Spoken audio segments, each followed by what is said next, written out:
Welcome to the third-party Transformer news for Retro Robot Radio for the date of September 19th, 2015.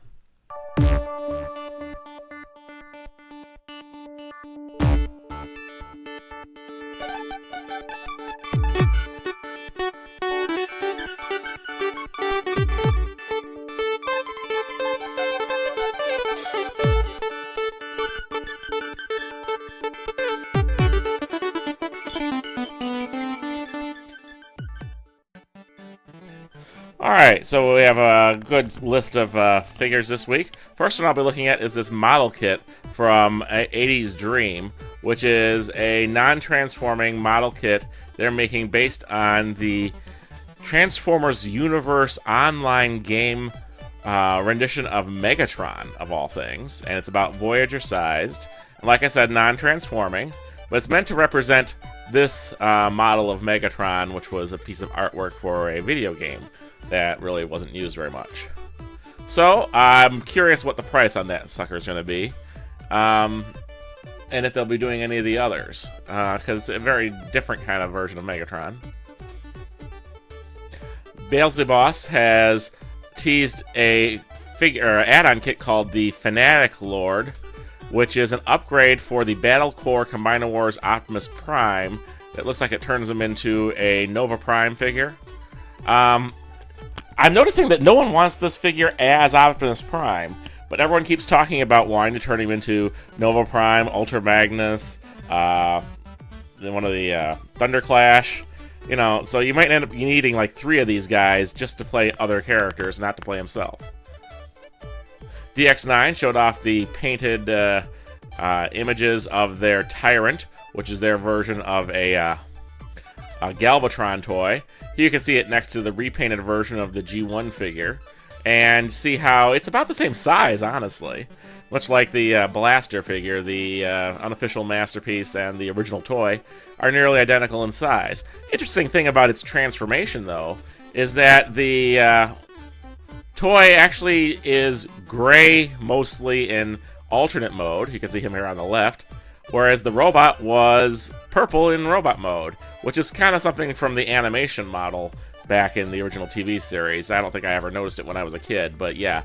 They made the robot mode purple and the alternate mode gray. So that's an interesting take they did on it.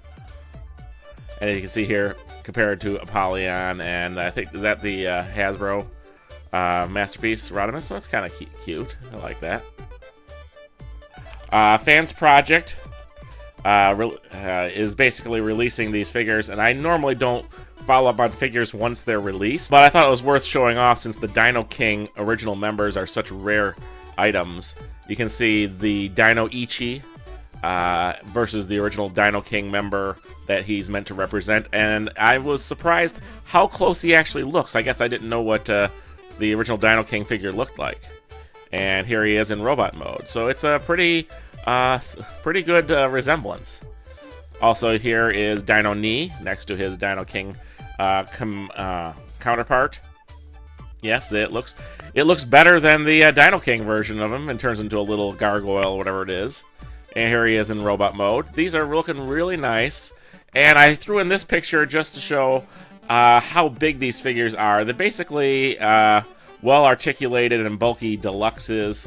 The Dino Ichi comes with a lot of accessories and was real thickly built, where the other ones are a bit skinnier, and that's why Dino Ichi is a bit more expensive than the rest. We also got the images of the FansProject Function X8 Crocs figure in package, so it's basically being released now. Here you can see him inside the package. I think this is the first image we've seen of what his headmaster looks like, which they made it look like a little version of the robot. And here he is in his alternate mode. And with the Quadruple U and Sigma L figures, which basically gives you your Decepticon Headmaster set ready to go. Perfect Effect showed off a recolor of their Leonidas figure. This one looks like it's going to be red, black, and gray. I'm not sure how it's pronounced. Is it Xerxes? But yeah, so you'll have your Nemesis Leonidas.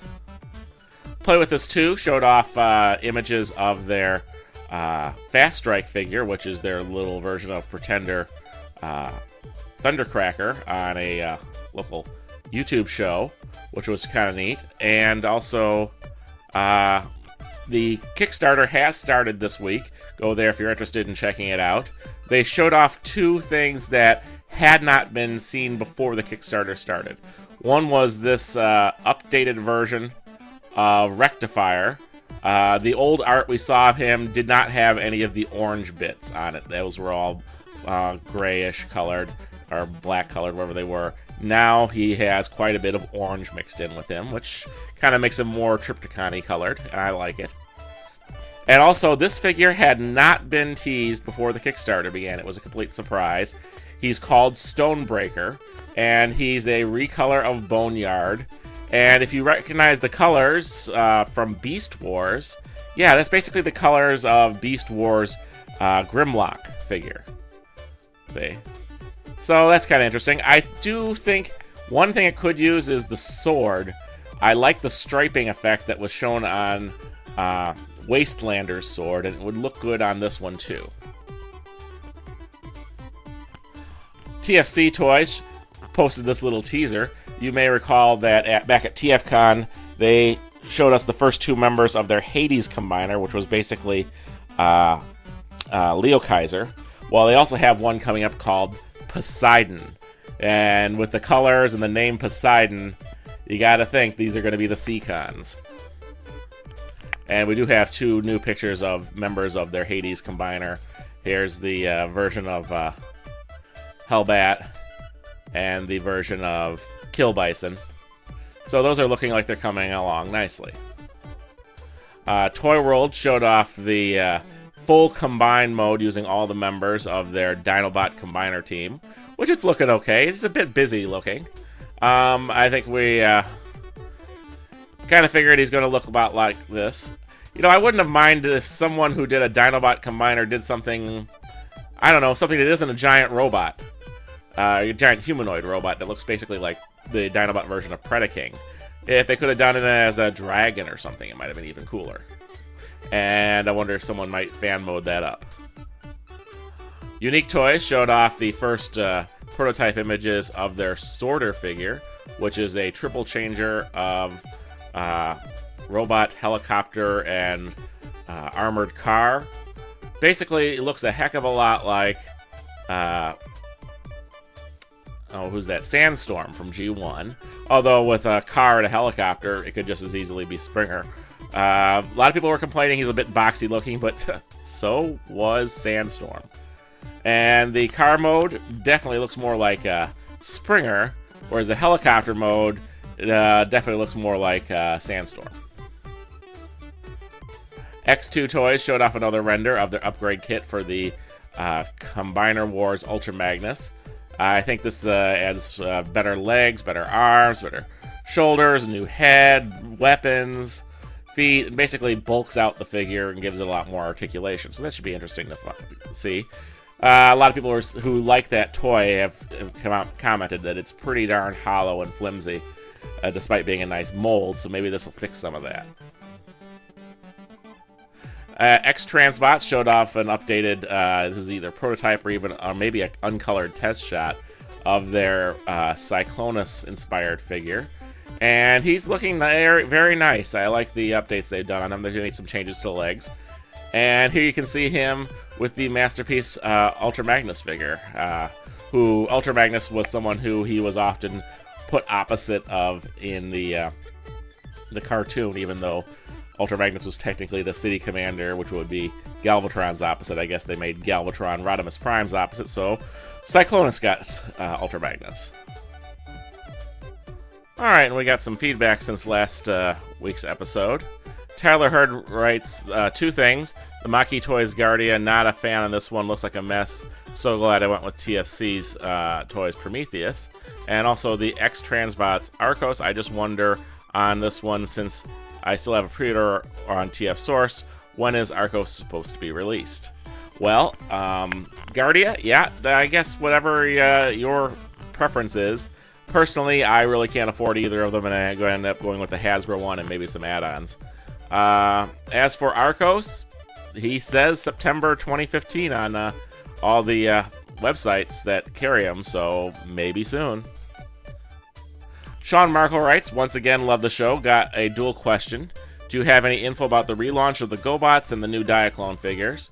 Several months back, I saw some prototypes for the GoBots, around 10 figures or so, and the Diaclone stuff looks incredible because they had like 1-inch fully articulated pilots. Just curious if you had any updates. Thanks for keeping the fans in the know. Well, I don't know any updates on their release dates for either of those two. I do know that they're not technically GoBots. They're going to be released under Machine Robo. So I don't know if you want to search for that. And so obviously they won't have the GoBots names. So don't look for characters like Psykill. Look for Bike Robo. So, in fact, I think the whole line is based on one of the Machine Robo cartoons. Forget which one.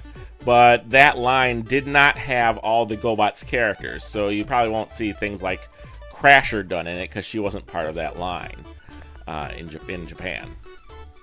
So let's see. Also, eDogs2111 writes, Iron Will might pick it up. All right, good for you.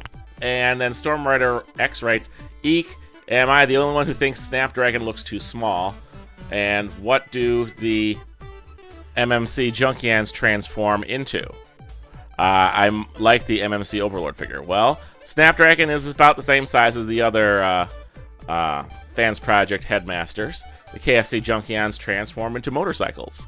And as for MMC Overlord, yes, it's very nice if you're looking for a Classics IDW Overlord. I'm personally hoping for something that has more of the Master Force feel. I've posted 2 new videos on the channel since the last episode of Retro Robot Radio. One is the Kickstarter action figure report for September 18th, which is a little short I did on all the different Kickstarter action figure lines coming out right now. And the other one is a copy of the Boneyard and Jetstrike action figure promo from Play With This 2. So feel free to check either of those 2 out and comment on them. This week's screen capture is of Automan from the 1983 TV series of the same name.